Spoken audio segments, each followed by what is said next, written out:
ସମୁଦ୍ର କୂଳରେ ପହଞ୍ଚିଲା ବେଳକୁ ଓଟ ଘୋଡ଼ା ସବୁ ସଜେଇ ହେଇକି ଠିଆ ହେଇଥିଲେ। ଆଗରୁ ମୁଁ ଯେତେ ଥର ଯାଇଛି ସମୁଦ୍ର କୂଳକୁ, ଏଥରର ଓଟ ଆଉ ଘୋଡ଼ାଙ୍କର ସଜବାଜଟା ଟିକେ ଅଧିକ। ମୁଁ ସାଙ୍ଗେ ସାଙ୍ଗେ ଯାଇ ଟିକେ ଓଟ ପାଖରେ ଠିଆ ହେଇ ଫଟୋ ଉଠେଇଦେଲି। ଅପା ସେତେବେଳକୁ ଚା ମଗେଇ ଦେଇଥିଲେ। ଆମେ ତିନିହେଁ ବସି ଚା ପିଇଲୁ। ମୁଁ ଆଉ ଏଇ ଦୁଇ ବଡ଼ ଭଉଣୀ ଆମେ 3 ଦିନ ପାଇଁ ପୁରୀ ଯାଇଥିଲୁ। କଥା ଥିଲା ଜଗନ୍ନାଥ ଦର୍ଶନ କରିବୁ ଆଉ ସମୁଦ୍ର କୂଳରେ ବସିବୁ। ଆଉ କୁଆଡ଼େ ଯିବୁ ବା ଆମେ ତିନିହେଁ? ପିଲାମାନେ ଆମକୁ ଗୋଡ଼େ ଗୋଡ଼େ ତାଗିଦା କରି ଛାଡ଼ିଛନ୍ତି, ଭିଡ଼ ଗହଳିକି ଯିବନି, ଯେତିକି ପାରିବ ସେତିକି ବୁଲାବୁଲି କରିବ। ତେଣୁ ସମୁଦ୍ର କୂଳଟା ଆମ ପାଇଁ ସବୁଠୁ ନିରାପଦ। କିନ୍ତୁ ଆମର ପ୍ରକୃତ ଉଦ୍ଦେଶ୍ୟ ଜଗା ଦର୍ଶନ। ଯାହା ବି ହଉ, ଆମେ ବସିକି ଚା ପିଲା ବେଳକୁ ମୋତେ ମୋ ଭଉଣୀ ଦିହେଁ ଚିଡ଼େଇଲେ। କହିଲେ ଅଟୋ ସାଙ୍ଗେ ଯାଇ କ'ଣ ଫଟୋ ଉଠେଇ ଦେଇ ଚାଲି ଆଇଲୁ, ଯାଉନୁ ବସିକି ଘରେ ବୁଲି ଆସିବୁ। ମୋର ଟିକେ ଭିତରେ ଇଚ୍ଛା ଥିଲା, ହେଲେ ଡର ମାଡ଼ୁଥିଲା କାଳେ ଚଢ଼ିପାରିବିନି। ଆଗରୁ ଅବଶ୍ୟ ବସିଛି, ହେଲେ ସମୟ ତ ପ୍ରତି ମୁହୂର୍ତ୍ତରେ ଗଡ଼ି ଚାଲିଛି ନା। କାଳେ ମୋତେ ଡର ଲାଗିବ, 2 ବଡ଼ ଭଉଣୀ କାଳେ ତାଗିଦା କରିବେ, ଦେଖେ ଯେତିକି ସେତିକି, ଅଧିକା ହଅନା। ଭଲ ମନ୍ଦ ହେଲେ କିଏ ପିଠିରେ ପଡ଼ିବ? ଆଲୋ ଦେଖିଲା ବେଳକୁ କଥା ଓଲଟା। ସେ ଦିହେଁ କହିଲେ ଆମେ ପା ଏଇଠି ବସିଛୁ, ଯାଉନୁ ଘେରେ ଓଟ ପିଠିରେ ବୁଲି ଆସିବୁ। ସତରେ ସମୟକୁ ଧରି ରଖି ହବନି। ଆଜି ମନ ହେଉଛି ଓଟରେ ଟିକେ ବସି ପଡ଼ିବାକୁ, ହୁଏତ ଆଜି ଚଢ଼ିଗଲି, କାଲି ମନ ହେଲେ ବି ଆଉ ଯାଇପାରିବିନି। ଶରୀରଟା ସିନା ବୟସ୍କ ହେଇଯାଏ, ମନ ତ ଚିର ସବୁଜ। ମୋ ମନ ତ ସବୁଦିନ ଗୋଟେ ଛୋଟ ପିଲା ହେଇଯିବା ପାଇଁ ବ୍ୟାକୁଳ ହେଉଥାଏ। ତେଣୁ ଭଉଣୀ ଦିହେଁ ଯେତେବେଳେ ମୋତେ ଆଶ୍ୱାସନା ଦେଲେଣି, ମୋର ଆଉ ଡରିବାର କ'ଣ ଅଛି?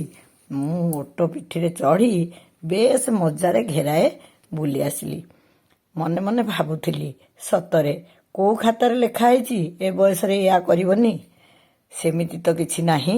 ଯଦି ମୁଁ ଭଗବାନଙ୍କ କୃପାରୁ ମୋ ନିଜକୁ ଫିଟ୍ ରଖିପାରିଲି, ତାହେଲେ ମୁଁ ଏମିତି ଟିକେ ବୁଲିଗଲେ କ୍ଷତି କ'ଣ?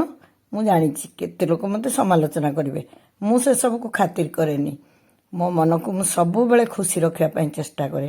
ସଂସାର ଭିତରେ ଜନ୍ମ ନେଇଛେ, ଦୁଃଖ ସୁଖ ତ ରହିବ ହିଁ।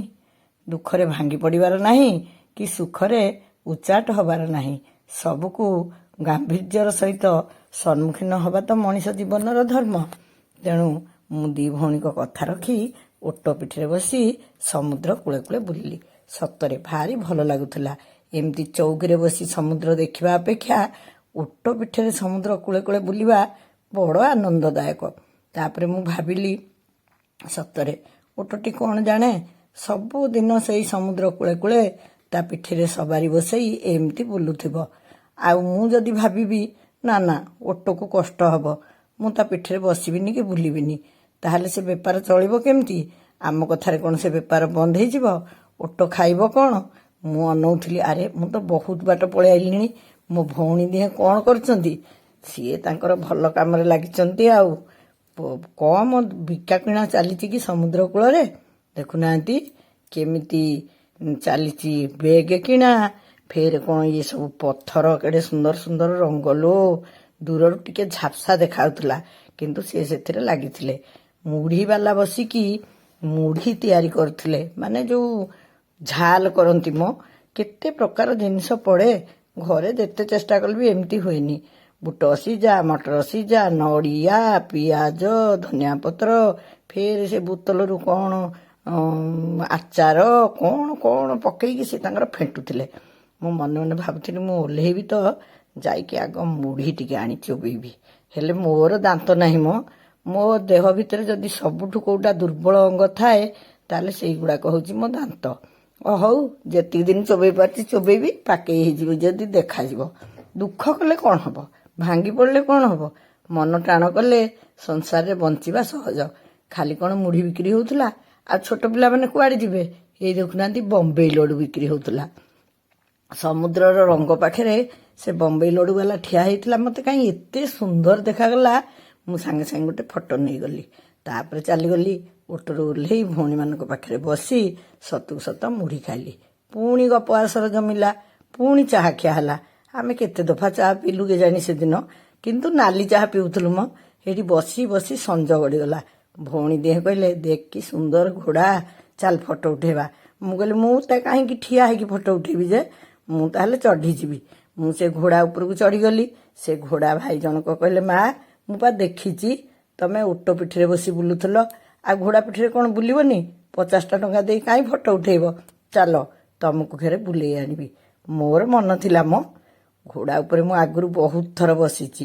ମୁଁ ଯେତେବେଳେ ସପ୍ତମ ଶ୍ରେଣୀରେ ପଢ଼ୁଥିଲି, ସେଠି ଗୋଟେ ଛୋଟିଆ ଘୋଡ଼ା ଜଣେ ପାଳିଥିଲେ। ବର ବସିକିରି ଯାଏ, ତାଙ୍କର ଭଡ଼ା ଲଗାନ୍ତି।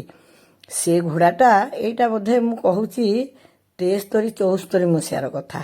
ସେ ଘୋଡ଼ାଟା ଆମ ସାଙ୍ଗରେ ଯେଉଁ ପିଲା ଜଣକ ପଢ଼ୁଥିଲେ, ସେ ଘୋଡ଼ା ମାଲିକଙ୍କ ପୁଅ, ସେ ଆମଠୁ ଟିକେ ବୟସରେ ବଡ଼।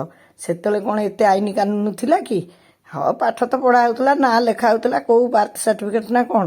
ସେ ପୁଅ ଜଣକ ଦିନେ ଦିନେ ଘୋଡ଼ା ଚଢ଼ିକି ସ୍କୁଲ ଆସନ୍ତି। ଛୋଟ ଘୋଡ଼ାଟେ ମ, ଯେଉଁ କହନ୍ତିନି ତଟୁ ଘୋଡ଼ା। ସେଠୁ ଆମେ ତାଙ୍କୁ ଭାରି ଖୁସାମତ କରୁ ଆମକୁ ଟିକେ ଘୋଡ଼ାରେ ବସେଇ ଦେବାକୁ। ସେ ଆମକୁ ଘୋଡ଼ାରେ ବସେଇ ଦେଇ ବୁଲାନ୍ତି। ଆଉ ଆମ ପାଖେ ଯାହା ଥାଏ ଆମେ ଲାଞ୍ଚ ଆକାରରେ ତାଙ୍କୁ ଦଉ।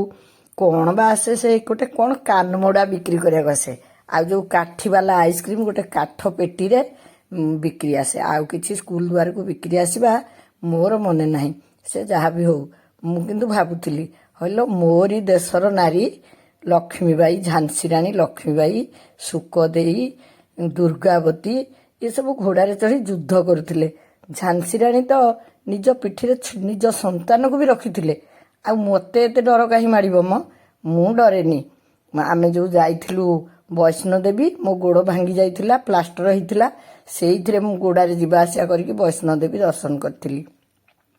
ଯୋ ଡର ଗୟା ସୋ ମର ଗୟା। ମୁଁ ସବୁବେଳେ ଜୀବନରେ ସାହସର ସହିତ ବଞ୍ଚିବାକୁ ଭଲ ପାଏ। ଦୁଃସାହସଟାକୁ ଅବଶ୍ୟ କରିବା ଉଚିତ ନୁହେଁ। ଦୁଃସାହସ କଲେ ବିପଦ ଆସେ, କିନ୍ତୁ ସାହସୀ କାହିଁକି ହବନି? ସବୁ କଥାରେ କ'ଣ ଡର? ମୋତେ ଏତେ ଡର ଲାଗେନି। ଅବଶ୍ୟ ମୋ ଭଉଣୀ ଦିହେଁ ମୋ ଓଟ ଚଢ଼ା ଆଉ ଘୋଡ଼ା ଚଢ଼ା ଦେଖି ମୋତେ ସମୁଦ୍ରରେ ଗାଧୋଇବାକୁ କହୁଥିଲେ। ମୁଁ କହିଲି ନାଇଁ ନାଇଁ, ଆମେ ଦିହେଁ ସବୁବେଳେ ସାଙ୍ଗ ହୋଇ ସମୁଦ୍ରରେ ଗାଧାଉ। ତାଙ୍କୁ ଏତେ ଦିନ ରହିବାକୁ ଭଲ ଲାଗିବନି ବୋଲି ସେ ଆସିଲେନି। ଆଉ କେବେ ଆମେ ଦିହେଁ ଆସିଥିବୁ, ପିଲାମାନେ ଆସିଥିବେ, ମୁଁ ନିଶ୍ଚୟ ସମୁଦ୍ରରେ ଗାଧେଇବି। ଏଇଟା କିଛି ମୋ ପାଇଁ ନୂଆ କଥା ନୁହେଁ।